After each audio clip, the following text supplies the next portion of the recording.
Yes ma'am. This meeting is being recorded.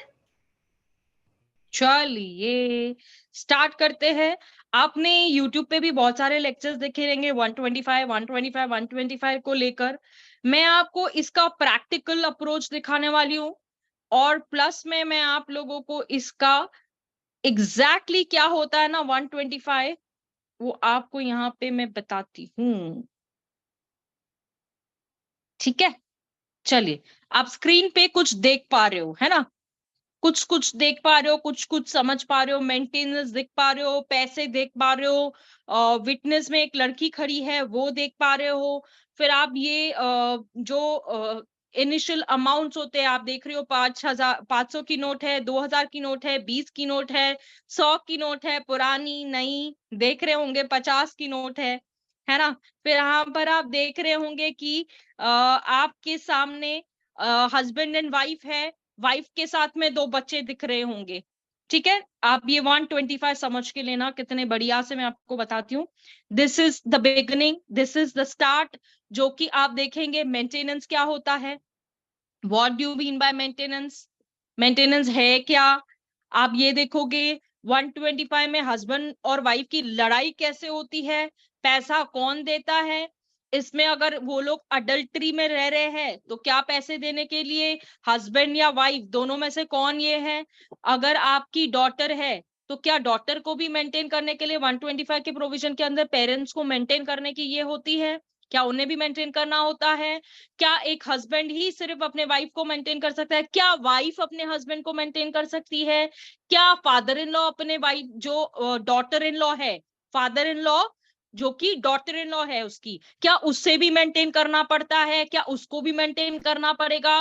क्या अगर उनके जो स्टेप सन है या स्टेप डॉटर्स है या स्टेप उनकी वाइफ है, जो भी स्टेप मदर है, सॉरी स्टेप वाइफ नहीं स्टेप मदर बोलूंगी मैं आपको, स्टेप वाइफ का भी ये बताऊंगी कि क्या उन्हें भी मेंटेन करना पड़ेगा, क्या उन्हें भी मेंटेन करना पड़ेगा।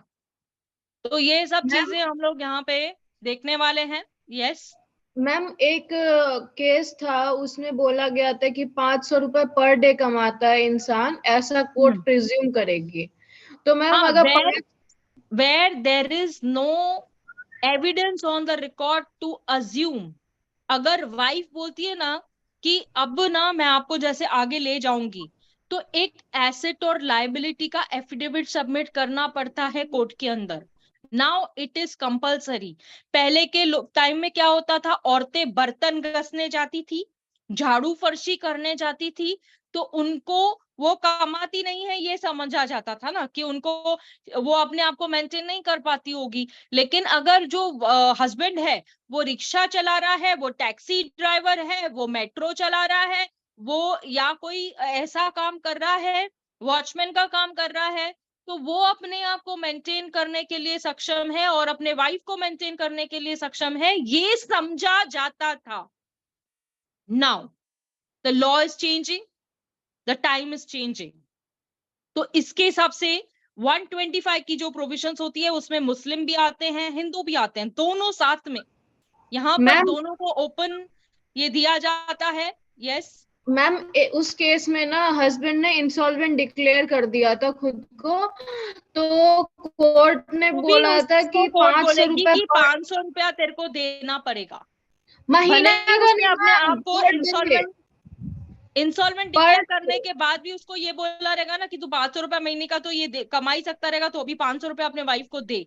मैम मंथली मंथली नहीं, पर डे का प्रिज्यूम करा जाए कि इंसान पर डे कमाता है, तो ऐसे तो 15,000 का महीना हो गया, 15,000 का महीना हर कोई। तो दैट, सुनो ना बेटा, उसको चैलेंज किया रहेगा, ऐसा तो नहीं होगा।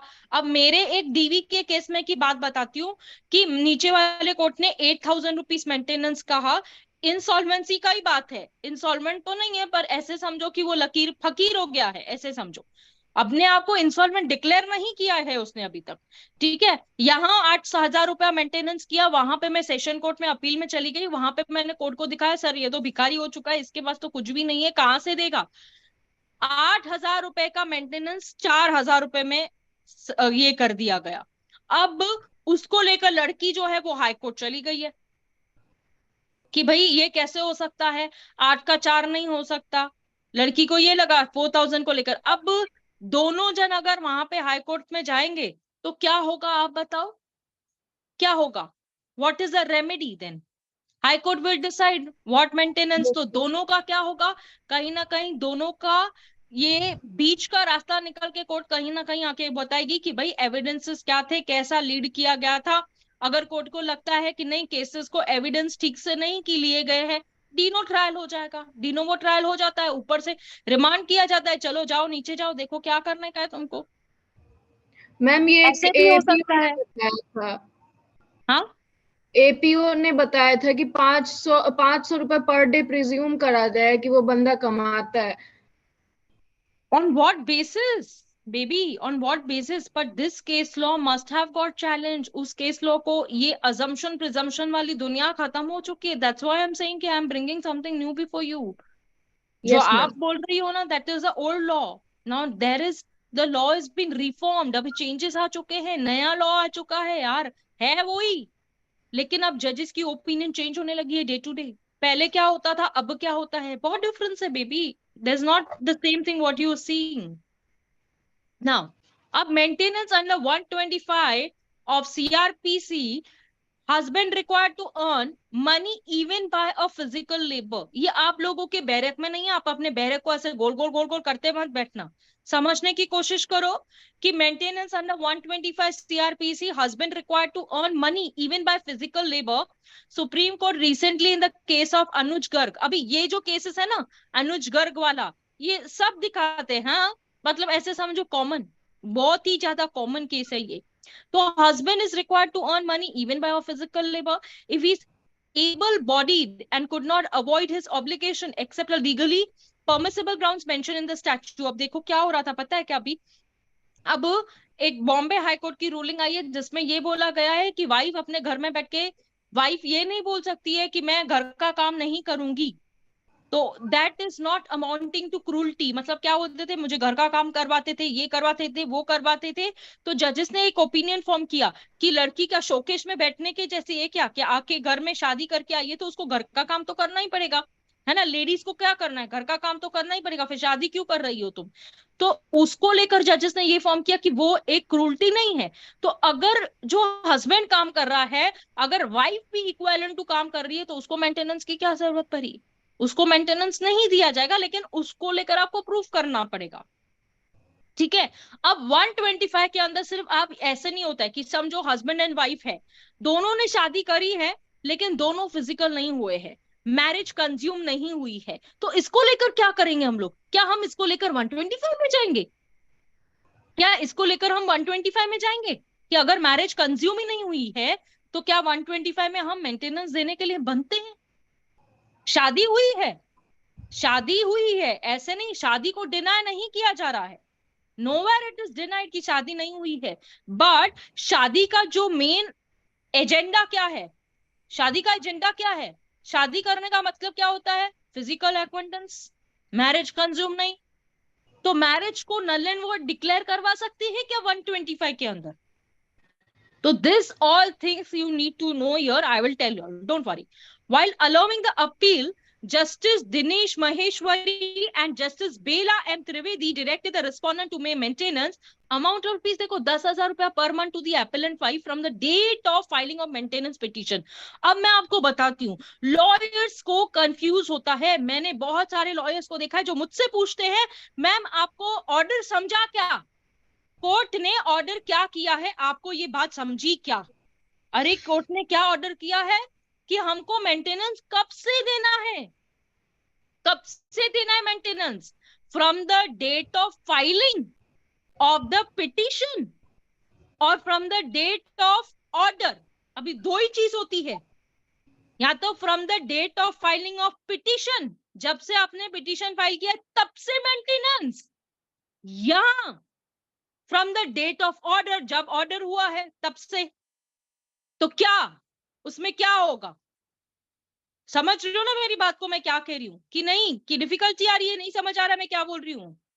125 का ऑर्डर के बारे में बता रही हूँ और डायरेक्ट लॉ पॉइंट बता रही हूँ, ये बात डायरेक्ट हिट कर रही हूँ मैं आप लोगों को लॉ पॉइंट से, कि ऑर्डर जो होता है from the date of application, from the date of petition, from the date of order, ये 3 चीज आप अपने बैरक में लिख के ले लो। आज नहीं कल, कल नहीं परसों, 100% प्रैक्टिस करोगे तो काम आएगी। जुडिशरी का इंटरव्यू दोगे तो काम आएगी। ठीक है, चलो। From the date of filing of maintenance petition before the family court and granted the minor son a monthly amount of maintenance 6,000। अब कंफ्यूजन देखो, अब यहाँ पे कंफ्यूजन होती है कि 16,000 रुपया देना है कि 10,000 रुपया देना है, कितने पैसे देने हैं हमको कोर्ट में, यानी अपने वाइफ को कितने देने हैं, 10,000 की 16,000 रुपया। यहाँ कुछ पर नहीं। क्या बोला, मेंटेनेंस अमाउंट 10,000। हाँ हाँ, कुछ नहीं, कुछ नहीं। न रहेगी बांस न बाजेगी बांसुरी। बढ़िया, सही, न रहेगी बांस न बजेगी बांसुरी। वो पैसे को अपने ऊपर खर्चे करो, खुद सेविंग करो। करेक्ट है, करेक्ट बात है, अपने ऊपर खर्चे करो, बिल्कुल करना भी चाहिए, है ना, आप भी करो। चलो आगे बढ़ते हैं। अब मुझे ना कोई एडमिन, मतलब एक्चुअली कोई आ भी रहा होगा तो मुझे पता नहीं चलेगा, यहाँ से स्क्रीन शेयर स्टॉप करके पता करना पड़ता है। आई एम सॉरी, जो भी है। अब चलो, it is observe that 125 code of criminal procedure. अब मैं आपको बता देती हूँ कि कितना पे करना है बिफोर मैं आगे जाऊं, है ना। तो 10,000 रुपया मेंटेनेंस फिक्स हुआ पर month to the appellant wife. किसको बोला गया है, एपेलेंट वाइफ के लिए बोला गया है, यानी वाइफ को कितना मिलेगा, 10,000 रुपया। बच्चे को कितना मिलेगा, 6,000 रुपया, 6,000। तो कितना मेंटेनेंस हुआ, 16,000 रुपीज। कैसे हुआ, मंथली हुआ, समझा। अब ईयरली कैसे कैलकुलेट किया जाता है ये भी समझाऊंगी। इस मेंटेनेंस को ईयरली कैसे कैलकुलेट किया जाता है। रिकवरी वारंट निकलता है, पैसा नहीं भरोगे तो जेल में तो जाओगे, है ना। रिकवरी वारंट जिसे कहते हैं, रिकवरी। ठीक है, बहुत सारे ना समझते ही नहीं है मेंटेनेंस को लेकर। पता है कि पैसा भरना है, अरे भर रहा है तो इतना तो समझो कि ऑर्डर क्या बोल रहा है, यही तो इंटरप्रिटेशन आनी चाहिए बच्चा लोग। ये ऑर्डर की इंटरप्रिटेशन नहीं आएगी तो 125 तो कभी सोचना भी नहीं कि समझ में आएगा। It is observed that section 125 of the CRPC was formulated to amid an agony या agony आप जो भी बोलो, agony, anguish and financial suffering of a woman who is required to leave her matrimonial home, so that some suitable arrangements could be made to enable her to sustain herself to and her children as well। अभी जब भी एक बात है, बच्चा पैदा करने के लिए तो बहुत इजी लगता है उन लोगों को, बच्चे को पालने के लिए क्या है भाई, हाँ, बच्चे को नहीं पालना। पर जब मेंटेनेंस की बारी आती है, अब मेरे केस की बात बता देती हूँ यहाँ पर, without taking the name of the parties बोलूंगी। Sonia, as we do that, है ना। सोनिया है क्लास में? Yes, I'm there, ma'am. Good evening. Good evening, good evening. What points I'm raising is correct? Yes, ma'am. Yes. चलो, nice. It was observed on 125, जैसे कि मैंने आपको बता दिया, the object of the maintenance proceeding is not to punish a person for his past negligence। अभी कितना झूठा लाइन है ये, कि इसका ऑब्जेक्ट ये नहीं पनिश करने के लिए, लेकिन जबरदस्ती तो तुम हमें मेंटेनेंस देने के लिए लगाती हो ना, कोर्ट तो फोर्स करती है, मेंटेनेंस तो देना पड़ेगा। अब मेरे केस में क्या हुआ था बताती हूँ, यहाँ पर मैं आपको फिर पढ़ने के बाद फिर लेके जाती हूँ। But to prevent the vagrancy and destitution of a deserted wife. अभी यहाँ पर ना डेजर्शन क्या होता है आपको समझना पड़ेगा, क्रूल्टी, डेजर्शन, आऊंगी, डेजर्डेंडी, क्या होता है ये सब कुछ। Providing by food, clothing, shelter by a speedy remedy. ये तो ऐसा हो गया ना, it's a magic, it's magic, है ना। Maintenance under CRPC personal laws 26, the law of maintenance of wife, children and parents is provided. अब यहाँ पर है ना, गरीब लोग है ये, वाइफ, चिल्ड्रन, पेरेंट्स, है ना। गरीब लोग, गरीब होते हैं ना जो गरीब भिखारी, वाइफ है तो डिपेंडेंट, चिल्ड्रन है तो डिपेंडेंट, पेरेंट्स है तो dependent. Why am I saying like that? बुरा लगता होगा सुनने में, है ना, समझती हूँ मैं। मेरे केस में क्या हुआ था, अब यहाँ पर हस्बैंड जो है 125 का केस हो गया था, ठीक है। अब वाइफ जो है वो चालाक लोमड़ी, उसने क्या किया, व्हाई एम आई सेइंग चालाक लोमड़ी? तू भी तो वाइफ होगी ना किसी की, कभी तो होगी। Why am I saying like that? मैं इसलिए कह रही हूँ क्योंकि जो सर्कमस्टेंसेस ऑफ द केस होते हैं वो डिफर करते हैं, चेंज होते हैं। आप देखोगे कि जहां पर हस्बैंड भी विक्टिम होता है, it's not only the wife victim. मैं ये नहीं कहूंगी कि वाइफ विक्टिम नहीं होती, मैं यहाँ पर कोई भी ऐसा स्टेटमेंट नहीं दे रही हूँ। मैं ये कह रही हूँ कि इवन वाइफ भी, क्या हस्बैंड भी विक्टिम होता है? वो कैसे? वो ऐसे। मैं बताती हूँ कि मेरे केस में क्या हुआ था। 125 का प्रोसीडिंग्स लग गया था, उसके बाद में क्या हुआ था, समन्स इशू करने के लिए कोर्ट से ऑर्डर किया गया था, समन्स इशू किया गया था। अब रजिस्टर्ड पोस्ट, आपको मैंने ये बताया था, जब हम लोग ने ऑर्डर नंबर 5 पढ़ा था तो मैंने व्हाट्सएप की इंफॉर्मेशन को लेकर आपको कहा था कि ये केस लॉ आई है जो ये कहती है कि व्हाट्सएप के थ्रू अब सर्विस नहीं करवाई जा सकती, एनी सोर्स ऑफ मीडिया के थ्रू सर्विस नहीं करवाई जा सकती। करेक्ट? याद होगा आप लोगों को। अभी अभी रिसेंटली ताजा ताजा हम लोग ने ऑर्डर 5 पढ़ा है, कुछ ही दिन हुए हैं आप लोगों को, है ना। तो अब उस वाइफ ने क्या किया, रजिस्टर्ड एडी के थ्रू भेजा। उस एडी का एक पोस्टल रिसिप्ट रहता है। आप लोगों को पता होगा कि जब हम रजिस्टर्ड एडी के साथ में बेचते हैं तो जब हम पोस्ट करके आते हैं उस लेटर को, इस नोटिस को, या जो भी आपका है, उससे आपको एक चिट मिली जाती है, जैसे हम एक चिट्ठी कहते हैं, चिट्ठी ना कोई संदेश, है ना। वो संदेश ही बहुत इंपॉर्टेंट होता है ये जानने के लिए कि वो एक रिपोर्ट होती है, जैसे पोर्टल रिपोर्ट कहा जाता है, PORTAL, पोर्टल रिपोर्ट। वो पोर्टल रिपोर्ट क्या होती है यार? वो पोर्टल रिपोर्ट ये होती है कि वो जो स्लिप होती है वहां पर एक रैंडम नंबर लिखा था, it's not a random number but it's a number which states that कि आपका नोटिस सामने वाले तक गया है कि नहीं गया है। It is an information you get it from that portal, और उससे पता चलता है कि आपका नोटिस कितने बजे निकला, कितने बजे पहुंचा, कैसे पहुंचा। ठीक है। अब वहां पे ऐसी इंफॉर्मेशन थी कि आइटम डिलीवर्ड, वर्ड क्या था, आइटम डिलीवर्ड। ये आइटम वो आइटम साउंड नहीं है नहीं जो आ रहा अपन है, गर्ल, साउंड नहीं आ रहा है। हाँ मैम आ क्लियर रहा है मैम, साफ आ रहा है मैम। क्लियर है साउंड। क्लियर है ना साउंड? करेक्ट। प्रशांत आप अपना ये चेक करो। ठीक है। अब यहां पर ऐसे हुआ था कि आइटम डिलीवर्ड, अब ये आइटम कोई गर्लफ्रेंड नहीं है, ठीक है। सम्मन हाँ, ये आइटम डिलीवर्ड का मतलब होता है वो पोस्ट डिलीवर की बात की जा रही है यहाँ पर, कि सामने वाले को वो पोस्ट मिला है कि नहीं मिला है। अब पोर्टल नोटिस क्या बोलता है कि आइटम डिलीवर्ड, यानी कि आइटम उसके पास पहुंच गया। आइटम का मतलब ये आइटम वो है जो पोस्ट से गया है, जो नोटिस उसके पास गया है। ठीक है। हमने सर्वे करने की कोशिश करी जहां पर पोस्ट तो हमें मिला ही नहीं था, आज दिन तक सर्विस हुई नहीं है। हमने क्या करना चाहिए, मैंने क्या किया, आरटीआई में एप्लीकेशन डाला फाइंड आउट करने के लिए कि भैया हुआ क्या है।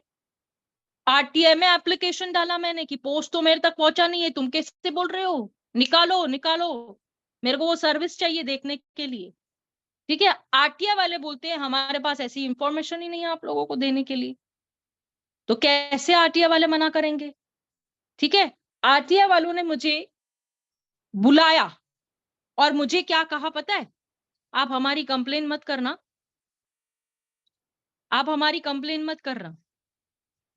ठीक है। मैंने बोला व्हाट, कंप्लेन मत करना मतलब?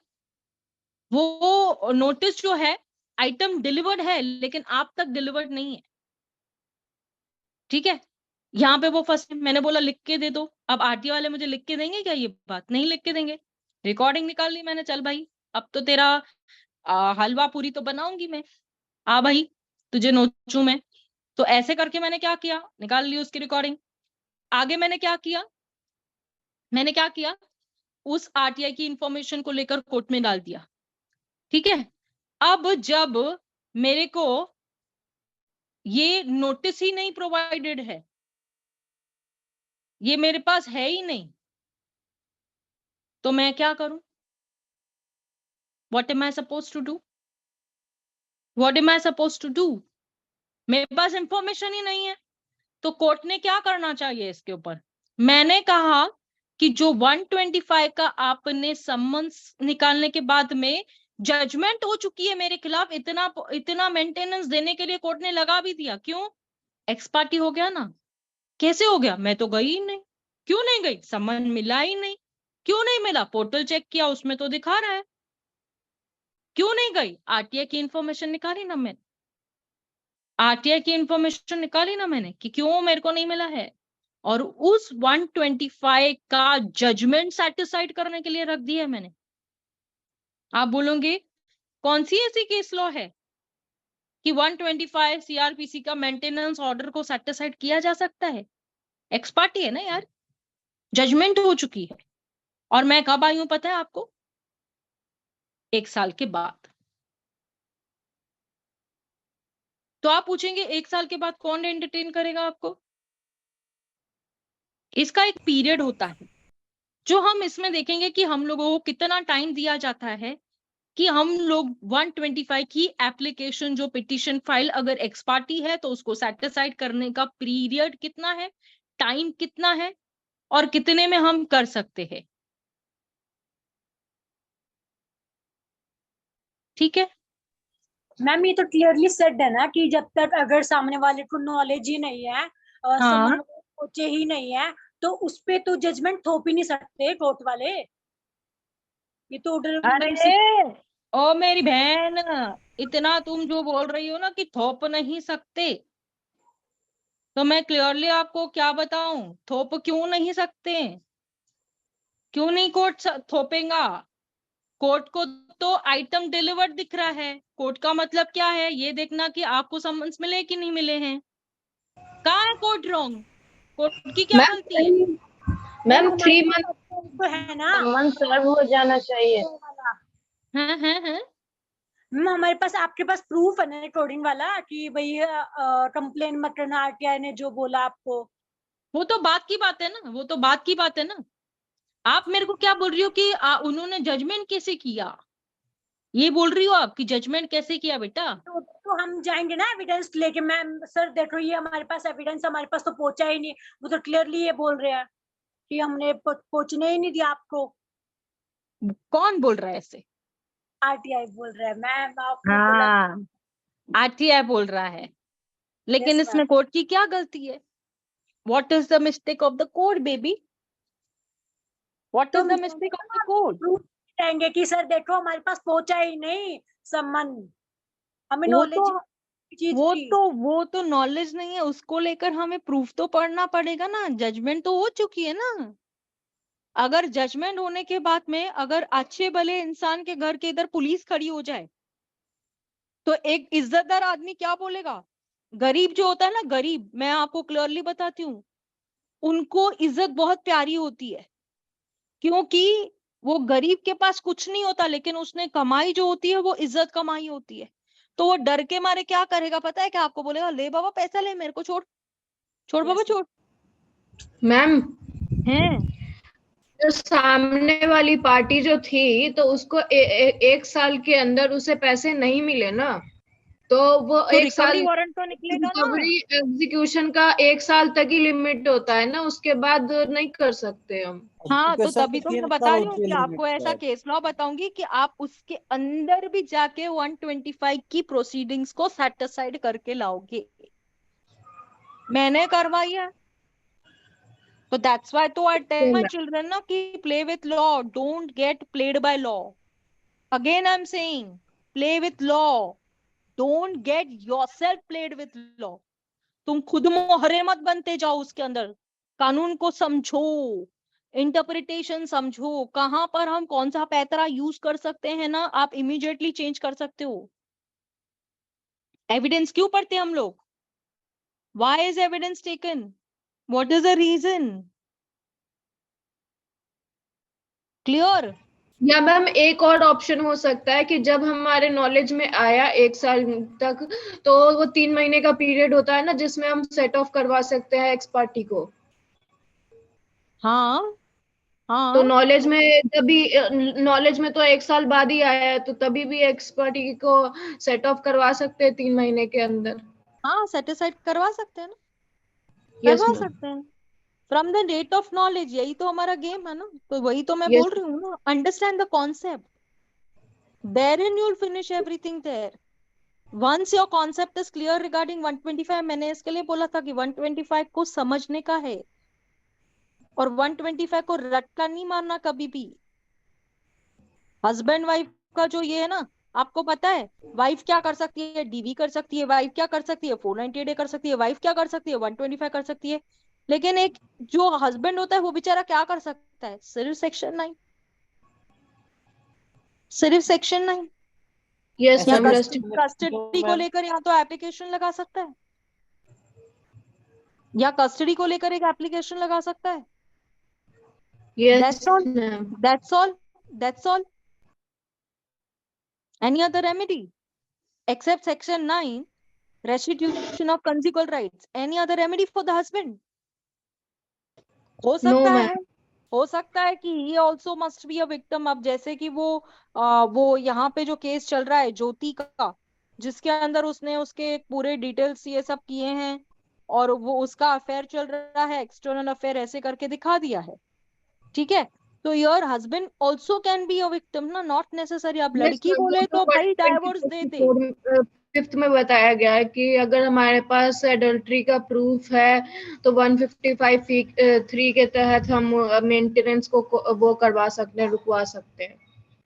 हाँ हाँ, लेकिन अब अडल्ट्री को लेकर क्या उतना इतना अडल्ट्री अभी को लेकर क्या है?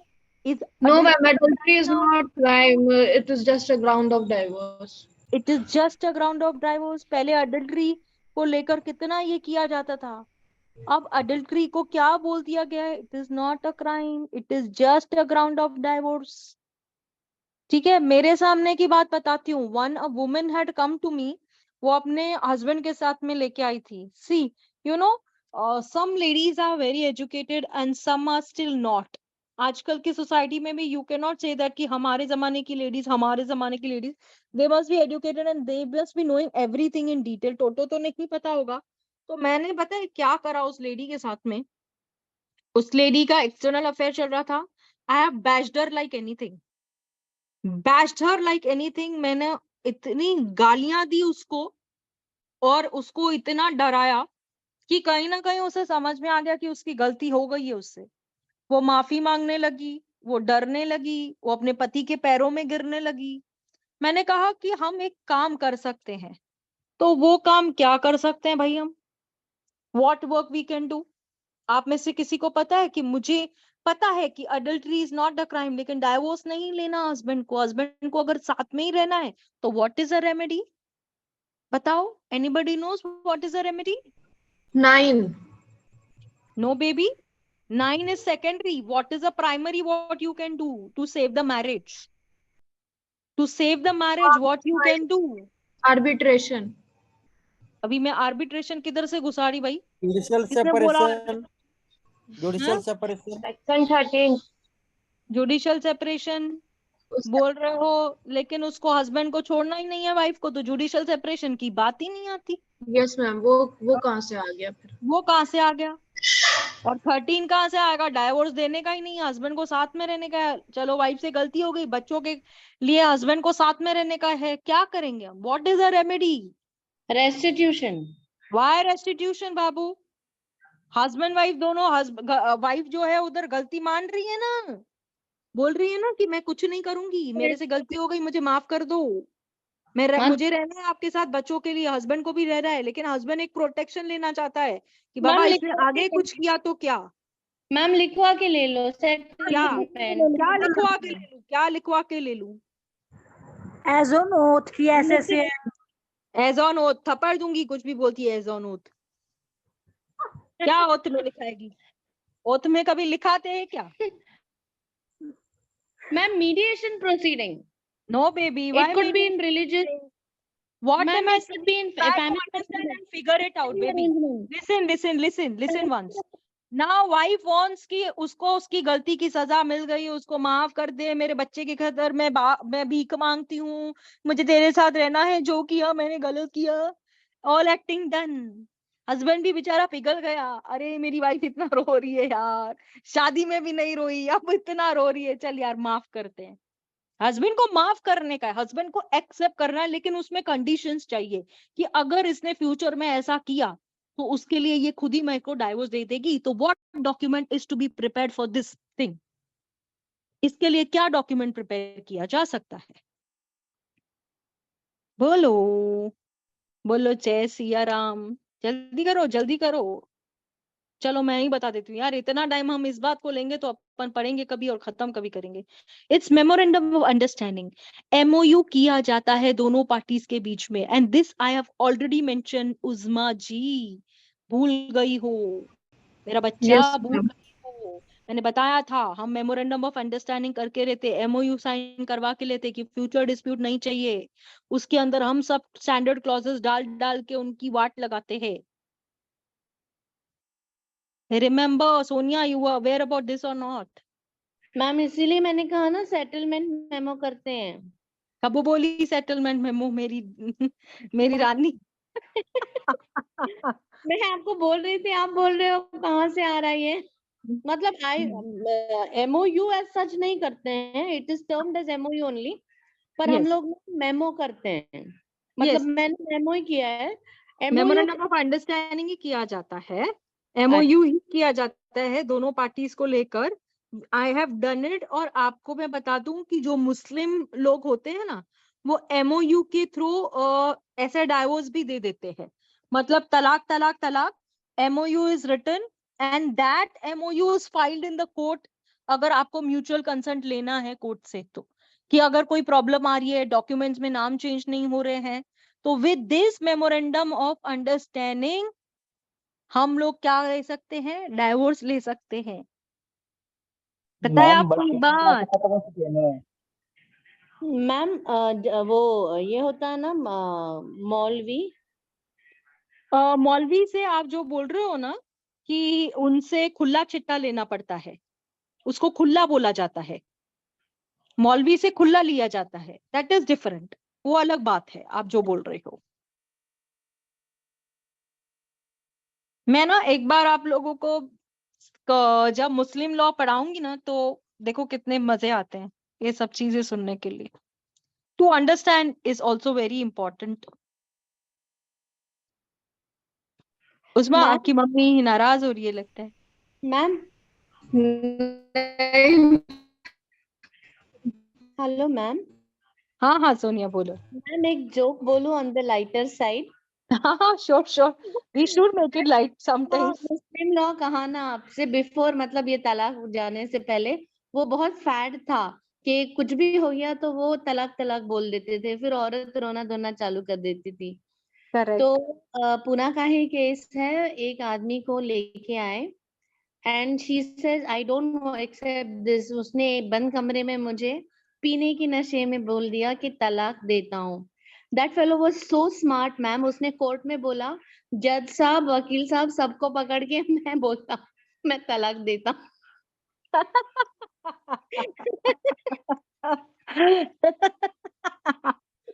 Oh my God. Wow, nice.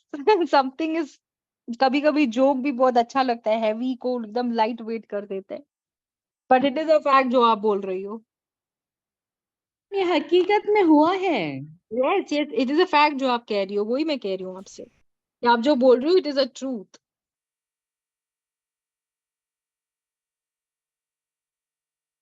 चलो आगे बढ़ते हैं। एजुकेटेड लोगों से भी उसका प्रेजेंस ऑफ माइंड बहुत बेहतर था। करेक्ट। हाँ, इस पर एक मीम भी बना था। Correct correct correct. चलो, at the same time, the law relating to the maintenance for Hindus, Muslims, Christians is provided in the respective of personal laws.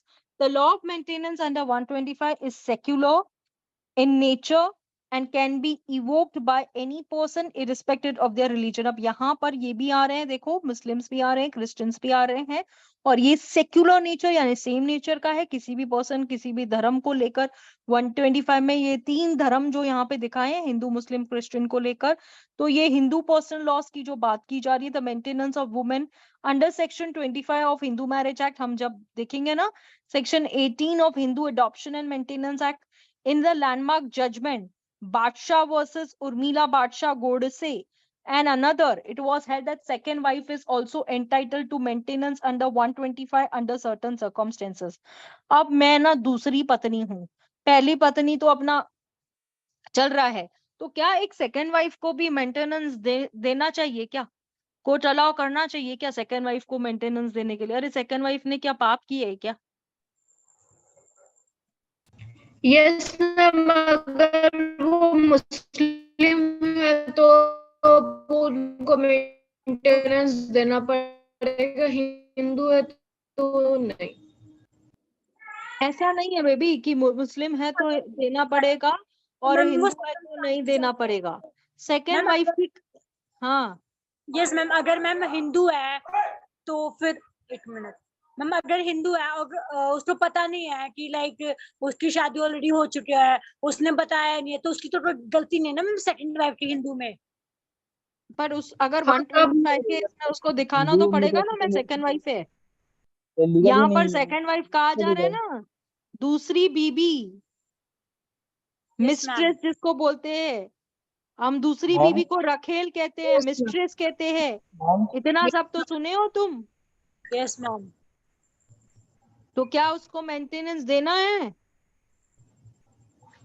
Ma'am I can add Audible. Yes. हम बोल रहे हैं जैसे कि Hindu Hindu marriage act में तो illegal है second wife, तो फिर क्यों मेंटेनेंस देंगे हम उसको? ये क्या बोल रहे हैं भाई? मैम कह रहा है कि सेकंड वाइफ जो है वो वैलिड नहीं हुई ना, उसकी शादी मिस्ट्रेस हुई ना, तो उसको मेंटेनेंस क्यों दिया जाएगा? दैट्स व्हाट वो शी सुनो, बराबर है कि अगर ऐसे फैक्ट्स है जहां पर सेकेंड वाइफ को भी मेंटेनेंस ग्रांट किया जा सकता है, हाँ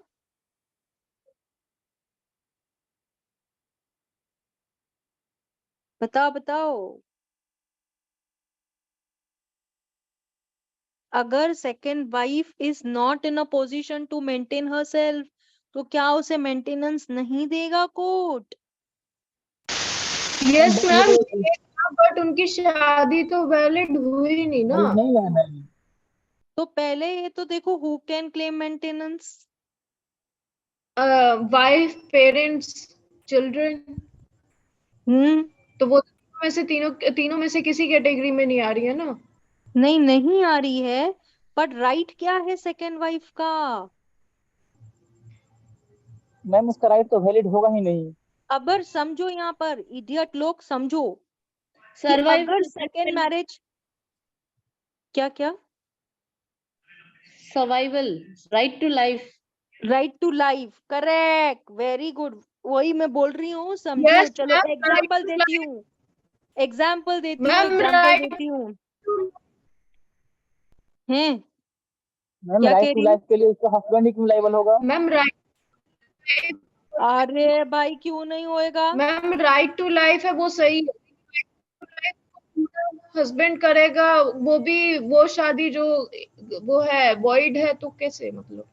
वही बेबी तो। सुनो, अगर समझो यहाँ पर ऐसा है गया है कि हस्बैंड की मैरिज हुई है और उसकी फर्स्ट वाइफ अगर समझो मर गई, हाँ उसको डाइवोर्स वाइवोर्स नहीं दिया था, और सेकेंड वाइफ का क्या सेम राइट नहीं होगा जैसा कि फर्स्ट वाइफ का होगा? यस मैम, नहीं वो होगा। अगर जाती है तब। यस मैम होगा। हाँ ये एग्जाम्पल है ना बराबर, यस यस मैम। अगर मैम है ना? दोनों आप जो अलग बोल है रहे हो तो ना कैसे कैसे कैसे सेकेंड वाइफ कैसे, तो इसके लिए आपको मुझे ये एग्जाम्पल देना पड़ रहा है, ठीक है? लेकिन आप बोलोगे कि अगर वो मिस्ट्रेस है, समझो उसकी रखेल है, तो उसको कैसे दिया जाएगा? आपका ये प्रश्न होना चाहिए कि अगर यस ऐसी मैम, बात है तो how she is eligible for maintenance, कैसे दिया जाएगा उसको मेंटेनेंस? तो क्या एक लिव इन रिलेशनशिप वाला मेंटेनेंस क्लेम नहीं करता है क्या? Ma'am. Yes ma'am ma'am claim करता करता है। है, मैम। लिव लेकिन इन मैम वाला, लिव इन शादी हो वाले की चुकी तो है ना शादी भी नहीं ऑलरेडी हुई है, पहले तो से। 125 में कैसे आ जाता है मेंटेनेंस लेने के लिए? मैम लिव इन की बात अलग है, इसमें बात हाँ अलग है। हाँ, लिव इन की बात इसमें अलग है। यस मैम, इसमें ऑलरेडी इसकी शादी हो चुकी है, उसमें उसकी शादी नहीं हुई हुई है, हाँ, तो वो लाइबल है, ये लाइबल नहीं है। सेकेंड वाइफ लायबल नहीं है मेंटेनेंस को लेकर। जी मैम। अगर आप जज होते तो ऐसा करते? यस मैम, हाँ यस मैम। बताओ देना। बताओ बताओ। Ma'am but Hindu marriage act में तो ये वर्ड है ना, सेकंड सेकंड मैरिज। कि इसमें हिंदू कैसा रहेगा? मैरिज में तो आप अगर जस्टिस, वो जो सबसे स्पेशलिस्ट जस्टिस है, क्या नाम है उसका, जो सेकेंड वाइफ को लेकर एक केस लॉ है, पंजाब की कोई तो केस लॉ है, अगर आप लोगों को पता होगा तो, पता है या नहीं पता है मुझे नहीं मालूम, कि उसमें एक लॉ पॉइंट को डिस्कस किया गया था कि कोई हिंदू लेडी है जो कि हिंदू मैरिज एक्ट के फोर्स में आने के बाद अगर वो किसी पर्सन के साथ में शादी करके रह रही थी और वो लीगली वेडेड वाइफ नहीं थी, मतलब वही हुआ ना, तो पिटिशनर अगर समझो उसकी सेकेंड वाइफ रेस्पोंडेंट वो मैरिड है, उसको फुल नॉलेज है इसके बारे में और डाइवोर्स भी नहीं हुआ है, तो सेकेंड लाइफ को मेंटेनेंस मिलेगा या नहीं मिलेगा?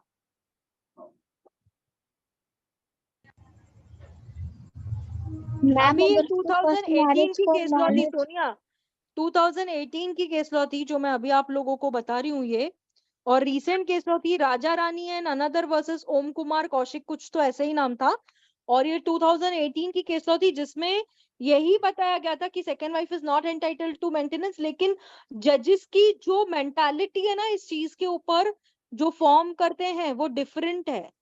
वो हर जज ये नहीं बोलता कि second wife is not entitled, depending upon the facts and circumstances. जैसे वो सर्कमस्टेंसेस बताया कि वो शादी से पहले मर गई, उसने दूसरी शादी कर ली, उसका पहले से तलाक ही नहीं हुआ था, तो second wife is eligible for maintenance, second wife को मेंटेनेंस मिलेगा ही मिलेगा। मैम तो चेंज सर्कमस्टेंसेस हुए ना यहाँ पे, चेंज ऑफ सर्कमस्टेंसेस, करेक्ट। जैसे बेल के मैटर में भी जब तक चेंज ऑफ सर्कमस्टेंसेस नहीं होते हैं तो हम सेकेंड बेल के लिए ट्राई करते हैं, तो मिलती है क्या? नहीं मिलती ना।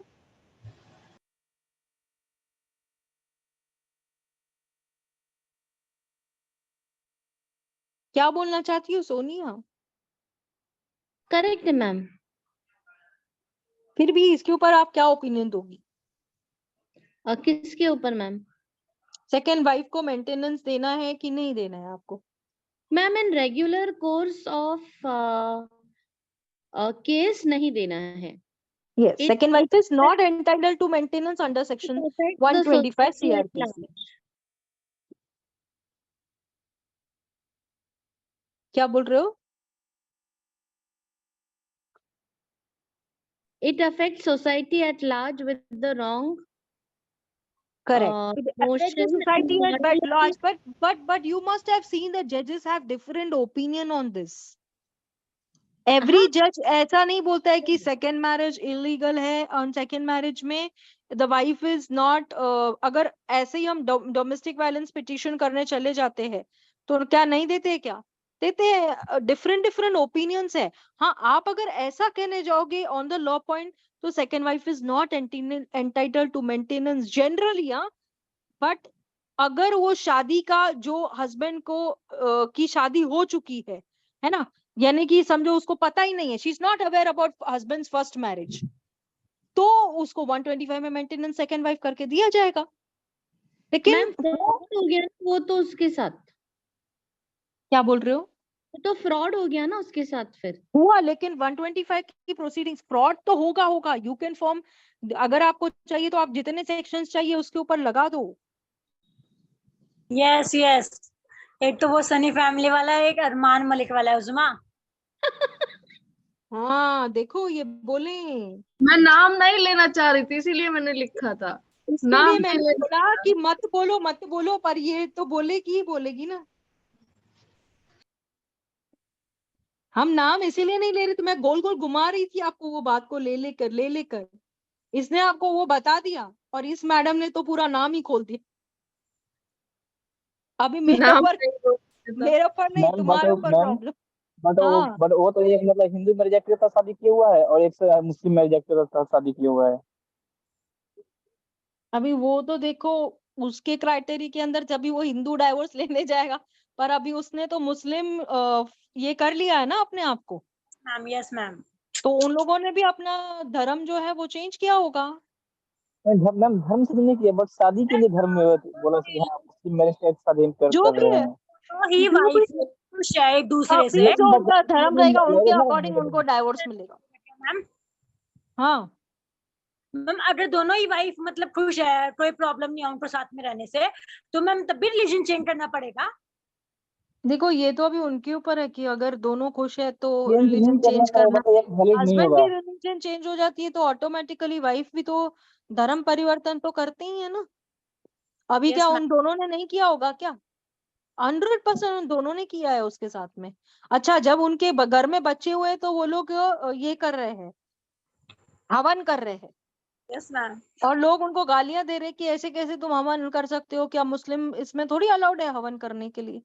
Ma'am. करेक्ट मैं बात है बस ना? Yes, ma'am. तो Muslim personal law, the husband who divorce his wife has provided a maintenance during the period of इदायत। Also section 5 of Muslim Women Protection Act 1986 provides for the divorced Muslim women to opt to be ruled either by secular law under CRPC or by the Muslim personal law। अब है ना मुस्लिम law को ना बहुत डिफिकल्टली लिया जाता है। Abdul Latif model versus ये जो केस है, सिंगल जज ऑफ कलकत्ता हाई कोर्ट ने ये कहा कि सेक्शन नंबर 3, 4, 5 एंड 7 इसमें अवेलेबल है डाइवोर्स को लेकर। और मैं आपको बता दूं कि मोस्ट प्रोबेबली जो डाइवोर्स लिया जाता है ना, और मैं आपको बताती हूँ इसी सेक्शंस के अंदर वुमेन ये करती है, मुस्लिम जो वुमेन्स होती है। और ये ना मैं आपको बता देती हूँ कि मोस्टली, या फिर अगर हमको समझो डाइवोर्स ये लेने का है तो section 34 of specific relief act भी लगाया जाता है। और मुस्लिम एक्ट को लेकर ये 3, 4, 5 और 7 जो सेक्शंस है ना, उसको लेकर हम लोग सिविल केस फाइल करते हैं। जैसे हम लोग हिंदूज में क्या किया जाता है, 13B की पिटीशन फाइल की जाती है, आपने देखा होगा, mutual consent divorce under section 13B of Hindu marriage act, बराबर है ना? जी मैम, जी लेकिन मैम। इसके अंदर है ना ये जो डाइवोर्स मुस्लिम और वुमेन, यहाँ पे जो सेक्शन 3, 4, 5 आपको बता रहे हैं ना, यहाँ पर आप सिविल केस फाइल करते हो। लिख लो ये बात, हाँ, सिविल केस फाइल किया जाता है, सिविल केस, सिविल सूट, ठीक है। अगर उसको क्लेम करना है तो 125 है, लेकिन डाइवोर्स पिटीशन को लेकर जो हम लोग म्यूचुअल कंसर्न 13B करते हैं, और ये मुस्लिम्स में क्या करते हैं, सिविल सूट फाइल किया जाता है, या फिर section number 34 of specific relief act. Sonia, you are aware about this? No, ma'am. Section 34 I was not aware of.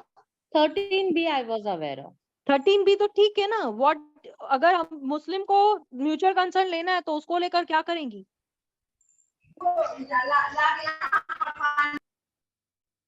हाँ,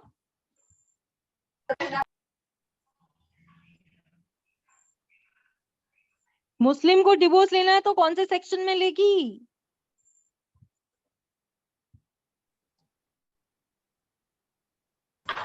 3, 4, 5, 7। 3, 4, 5, 7 जिसको लेकर सिविल सूट फाइल होता है।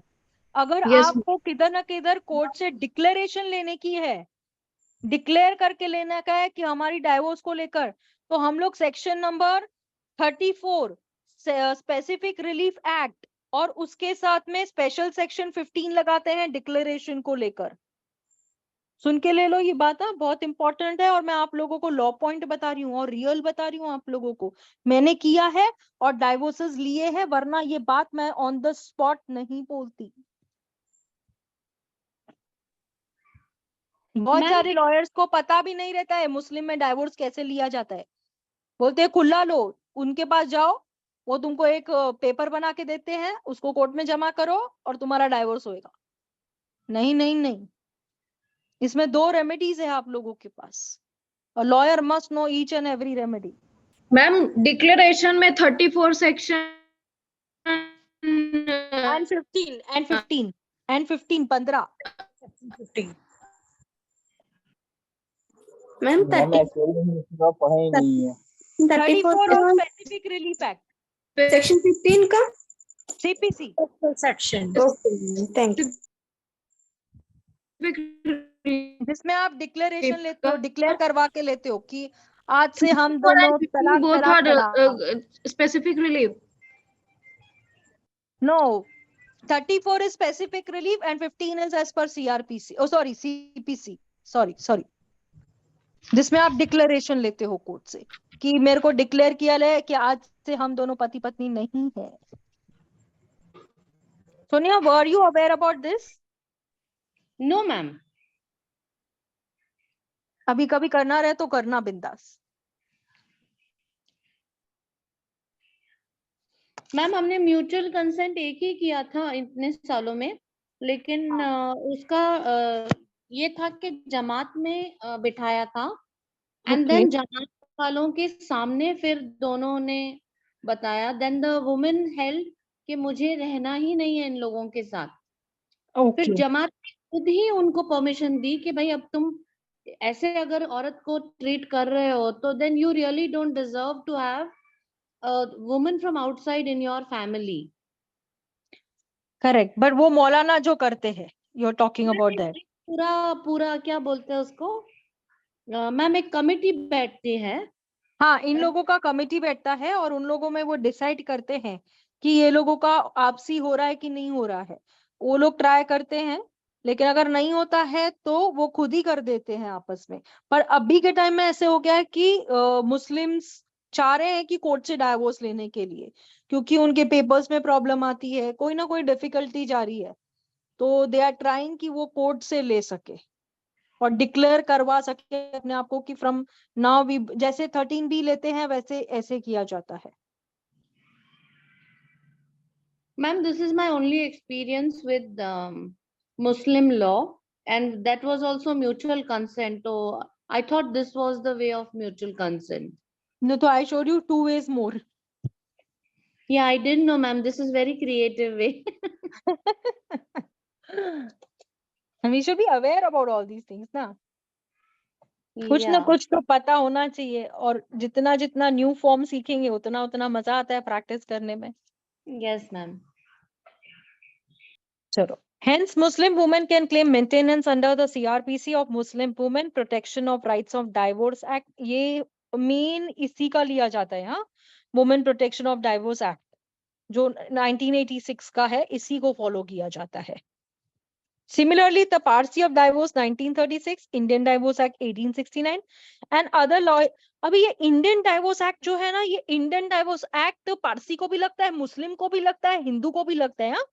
इंडियन डाइवोर्स एक्ट जो 1869 का है, ठीक है, मैं बता देती हूँ आपको क्लियरली ये बात। Are some other laws which provide for divorce in interfaith marriages governed by a special marriage act. Maintenance is provided under section, देख लो आप सामने हैं आपके 37 ऑफ द कोड। अब मैं आपको क्या बताती हूँ, यहाँ पर जो स्पेशल मैरिज एक्ट आई है, स्पेशल मैरिज एक्ट का मतलब क्या होता है, कोर्ट मैरिज, जैसे स्पेशल मैरिज एक्ट कहा जाता है, जो कि हम अगर बाद में करते हैं, मतलब पेरेंट्स के साथ में, रिलेटिव्स के साथ में, तो वो भी स्पेशल मैरिज होती है, क्योंकि हम पहले कोर्ट से शादी करके आते हैं। Court marriage is equals to special marriage act, यही अपना फंडा है ना, यही पता है ना आपको कि अगर कोर्ट मैरिज है तो उसे स्पेशल मैरिज एक्ट कहा जाता है। अगर आपकी शादी कोर्ट में होती है तो is equals to special marriage act. अगर शादी आप नॉर्मली रिलेटिव्स के साथ में करते हो, उनके बीच में जैसे एक शादी होती है पर्टिकुलरली, और उसके बाद में आप अगर शादी को रजिस्टर करवाते हो, तो क्या वो स्पेशल मैरिज एक्ट में आती है क्या? Yes ma'am. रिलीजियस मैरिज में आएगी मैम। नो मैम, वो तो रिलीजियस में आएगी ना नॉर्मली। वो रजिस्ट्रेशन तो हमारे कंपलसरी थोड़ी ना है मैम कि भाई करवाना ही रजिस्ट्रेशन है। अगर Correct. दोनों रिलीजन के हो तो स्पेशल में आ जाएगी ना फिर। वो उसको इंटरकास्ट मैरिज जो होती है वो भी स्पेशल मैरिज एक्ट में आती है। यस मैम, वही कह रहे हैं। इंटरकास्ट मैरिज आती है, बट बाबू अगर शादी तुम्हारी सेम कास्ट में हो रही है, आपने पहले शादी करी और उसके बाद में मैरिज को रजिस्टर कर लिया, तो क्या वो स्पेशल मैरिज एक्ट में आती है क्या? नो मैम, तब नहीं आएगी। मैम बट रिलेशन में करेंगे फादर के नहीं, करवाना तो मैम एक ऑप्शन है ना मैम। इसे आफ्टर मैरिज रजिस्ट्रेशन कहते हैं। इसे after Yes, ma'am. Marriage registration कहते हैं कि आप अपनी शादी को रजिस्टर करवा रहे हो, दैट्स ऑल।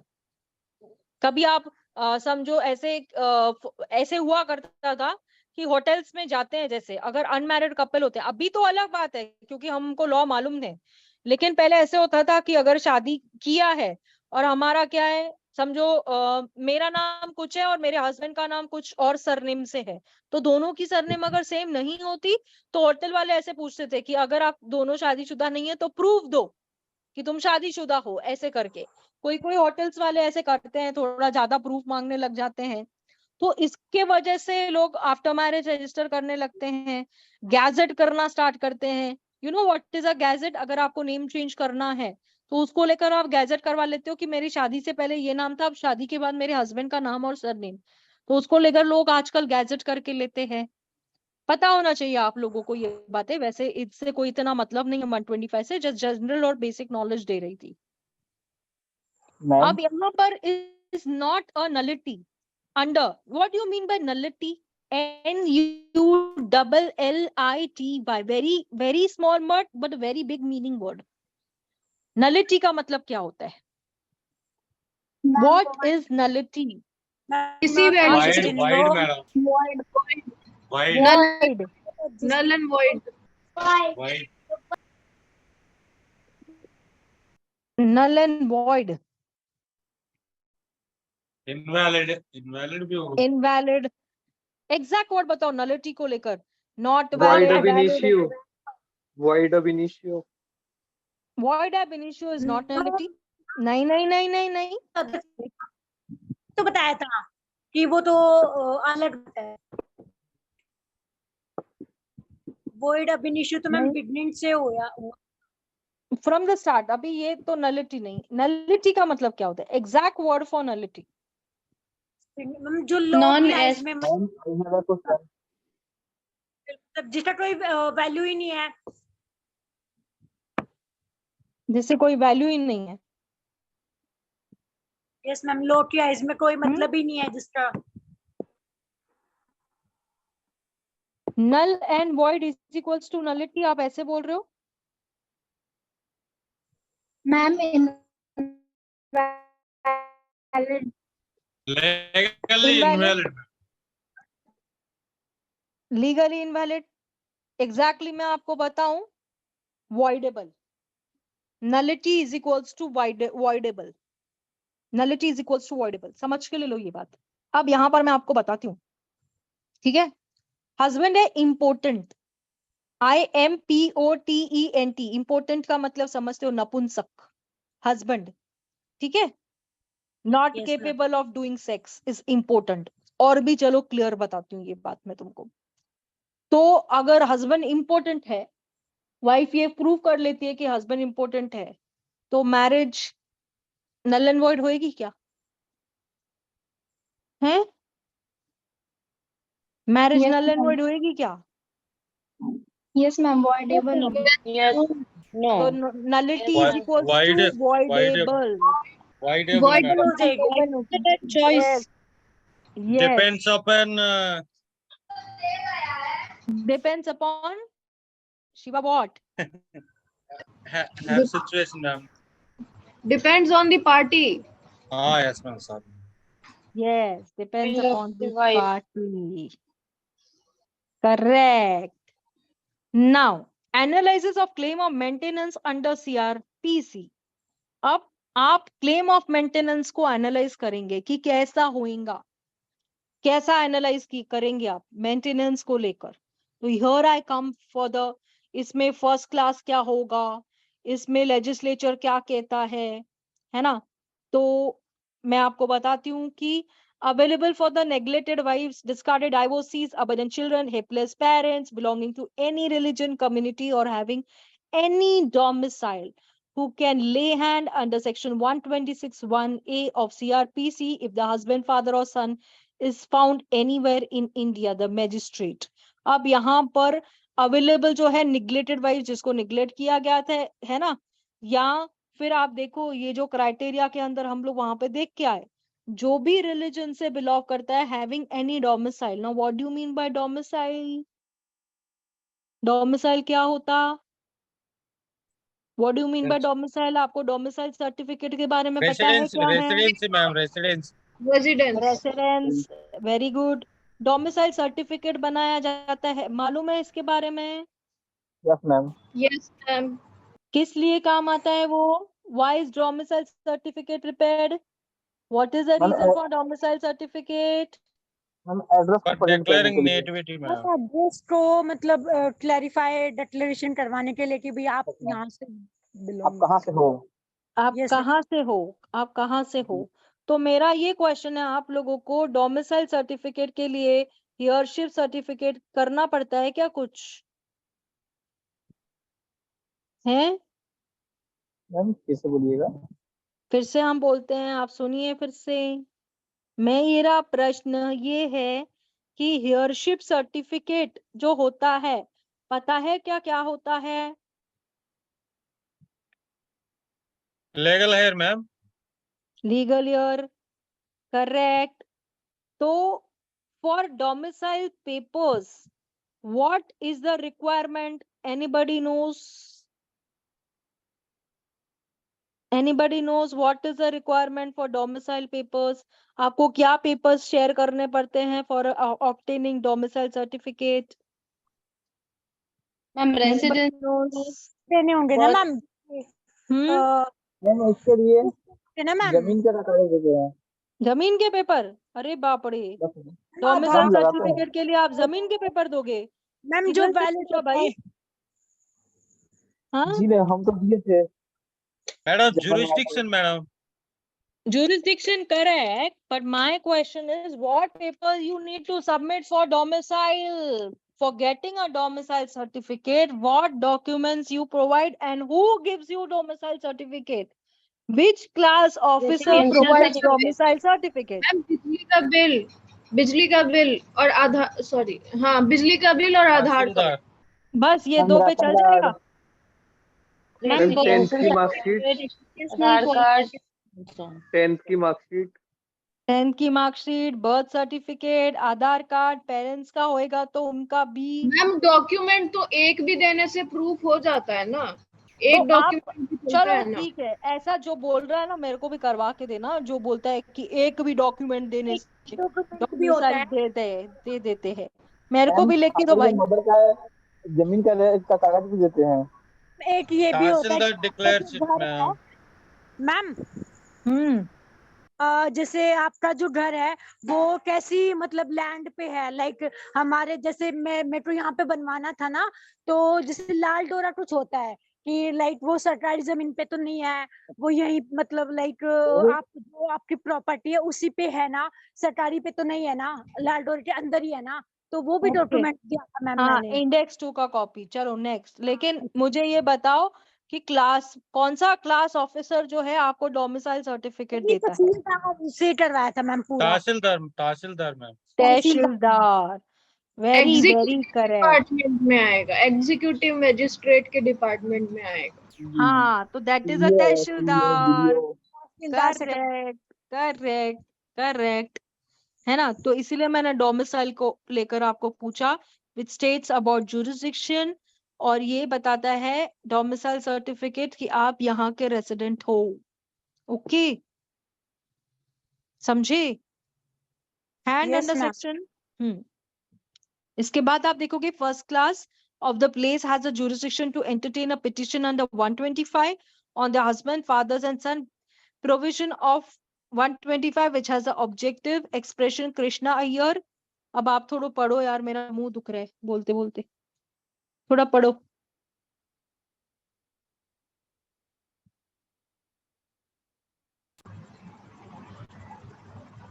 मैम किधर से पढ़ना है? First class of the place has the jurisdiction।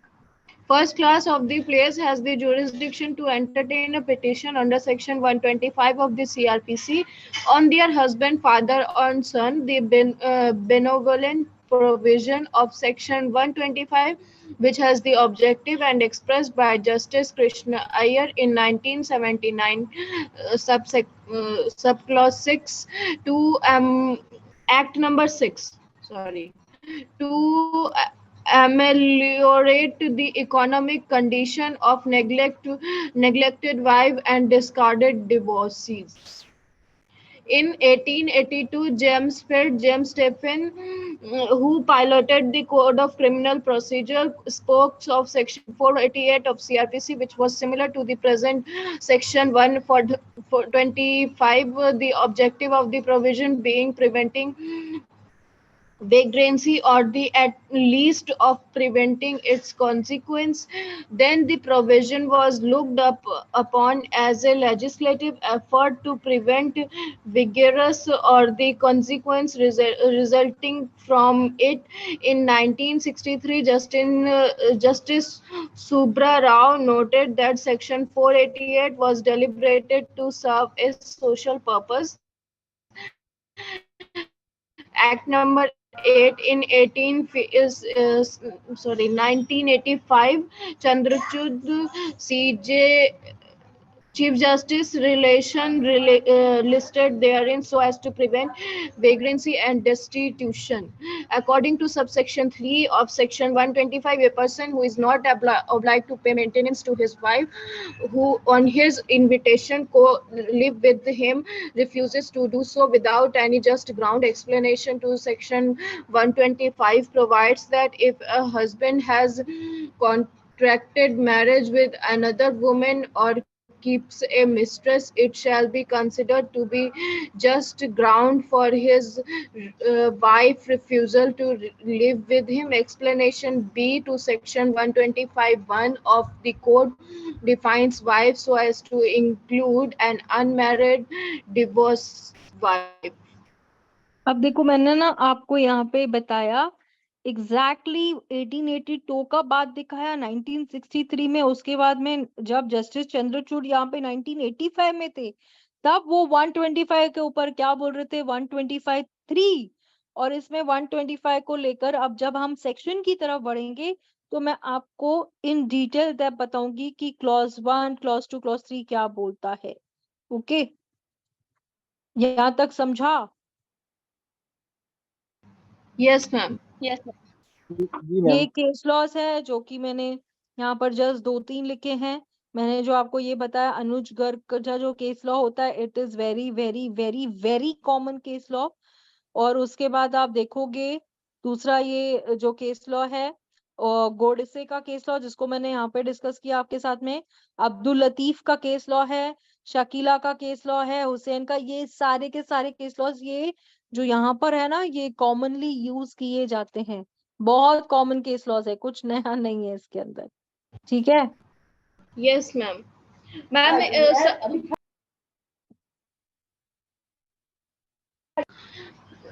Ma'am